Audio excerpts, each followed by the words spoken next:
Hi guys, आज की class में हम टेंस सीखने वाले हैं जिसे हिंदी में काल कहते हैं। ये एक ऐसा टॉपिक है जो सिर्फ इंग्लिश में नहीं बल्कि हिंदी में भी स्टूडेंट्स को मुश्किल ही लगता है। टीचर तो इसे पढ़ा देते हैं लेकिन स्टूडेंट इसे समझने की बजाय रट्टा मारने लगते हैं।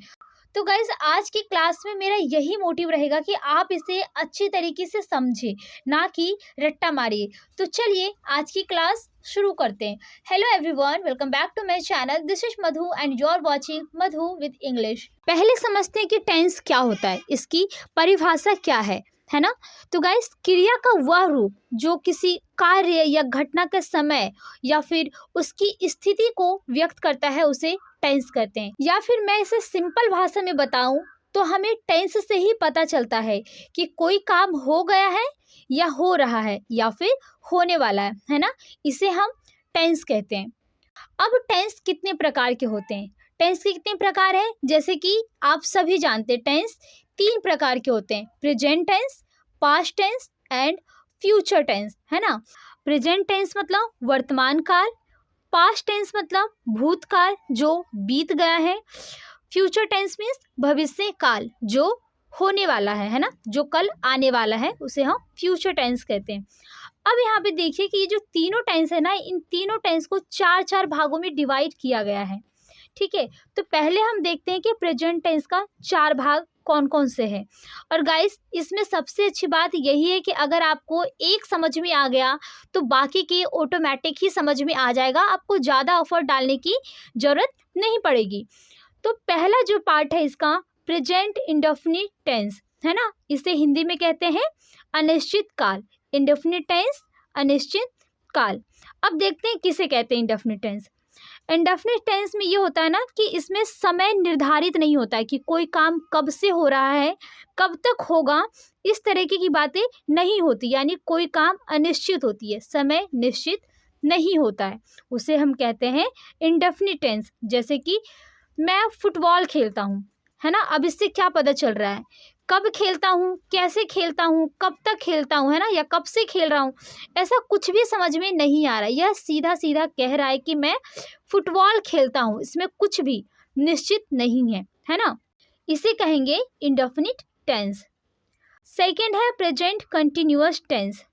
इसमें होता है कि कोई काम जारी है ना, कोई काम चल रहा है। जैसे कि मैं फुटबॉल खेल रहा हूँ, इसमें क्या है कि फुटबॉल खेलने का जो काम है वो जारी है, वो अभी भी चल रहा है। मैं फुटबॉल खेल रहा हूँ, I am playing football, I am playing football. Third part है प्रेजेंट परफेक्ट। इससे पता चलता है कि कोई काम पूरा हो चुका है, कोई काम है जो पूरा हो चुका है, वो हमें प्रेजेंट परफेक्ट टेंस से पता चलता है। जैसे कि मैं फुटबॉल खेल चुका हूँ, मैं खाना खा चुका हूँ, मैं काम कर चुका हूँ। इसमें क्या है कि कोई काम था जो अब फिनिश हो चुका है, वो कंप्लीट हो चुका है ना। जैसा कि आपने देखा मैं फुटबॉल खेल चुका हूँ, इसमें क्या हुआ, फुटबॉल खेलने का काम पूरा हो चुका है ना। लास्ट है प्रेजेंट परफेक्ट कंटिन्यूअस टेंस। इसमें होता है कि कोई काम हो भी चुका है और जारी भी, यानी कि थोड़ा काम हो चुका है और बाकी काम जारी है ना। कोई ऐसा काम जो भूतकाल में शुरू होकर वर्तमान में भी जारी है ना, और हो सकता है वो भविष्य में भी जारी रहे, तो ऐसे हम कहते हैं प्रेजेंट परफेक्ट कंटिन्यूअस टेंस। अब आप कह रहे होंगे कि मैम मुझे ये तो समझ ही नहीं आया, तो कोई बात नहीं, मैं आपको एग्जाम्पल से समझा देती हूँ। एग्जाम्पल देखिए क्या है, मैं सुबह से फुटबॉल खेल रहा हूँ। अब इसमें क्या हुआ, फुटबॉल उसने कब खेला, वो सुबह से खेल, यानी कि सुबह जो बीत चुका है, भूतकाल। मैं सुबह से फुटबॉल खेल रहा हूँ, यानी कि मैं अभी भी खेल रहा हूँ, मैं तब भी खेल रहा था और अब भी खेल रहा हूँ, है ना। पास्ट से शुरू होकर प्रेजेंट में चल रहा है और हो सकता है कि ये फ्यूचर में भी चले, क्योंकि इसने ये नहीं बताया कि मैं फुटबॉल कब तक खेलूंगा, है ना। इसने सिर्फ ये कहा है कि मैं सुबह से फुटबॉल खेल रहा हूँ। इससे क्या पता चलता है कि कोई काम जो भूतकाल में शुरू होकर, पास्ट में शुरू होकर प्रेजेंट में भी चल रहा है, जो वर्तमान में भी जारी है। इसी का एक और एग्जाम्पल देख लीजिए। मैं पिछले 5 सालों से हिंदी बोल रहा हूँ।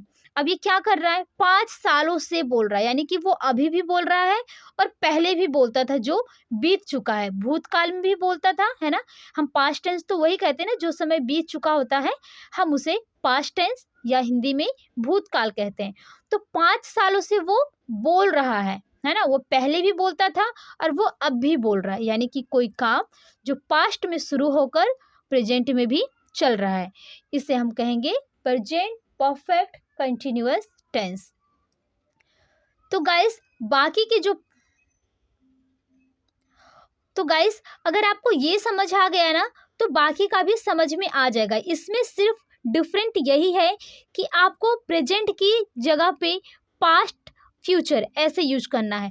आप इस चीज़ को ऐसे समझ लीजिए कि मान लीजिए आपके पिताजी 3 भाई है, ठीक है, और उन तीनों भाइयों के 4 बेटे हैं। तो उनके बेटों ने क्या किया है, उन्होंने सिर्फ अपने पिताजी का सरनेम अपने साथ जोड़ा हुआ है। सभी ने अपने पिताजी का सरनेम जोड़ा हुआ है ना। जैसे कि देख लीजिए, present indefinite tense, present continuous tense, present perfect tense, present perfect continuous tense. अब नेक्स्ट होगा past indefinite tense, past continuous tense, past perfect tense, past perfect continuous tense, future indefinite tense, future continuous tense, future perfect tense and future perfect continuous tense. तो इसमें आपने देखा कि सभी का जो पार्ट है वो सेम है ना, सिर्फ इसमें चेंज हुआ है तो काल, कि कोई काम प्रेजेंट में है या पास्ट में है या फिर फ्यूचर में है। तो इन सभी के बारे में हम इस क्लास के नेक्स्ट पार्ट में जानेंगे। आज के लिए इतने का ही आप प्रैक्टिस करिए और इसे अच्छी तरीके से समझिए। I hope friends you like this video. If you like this video then like it. Do subscribe my channel and don't forget press the bell icon. So see you again in the next video.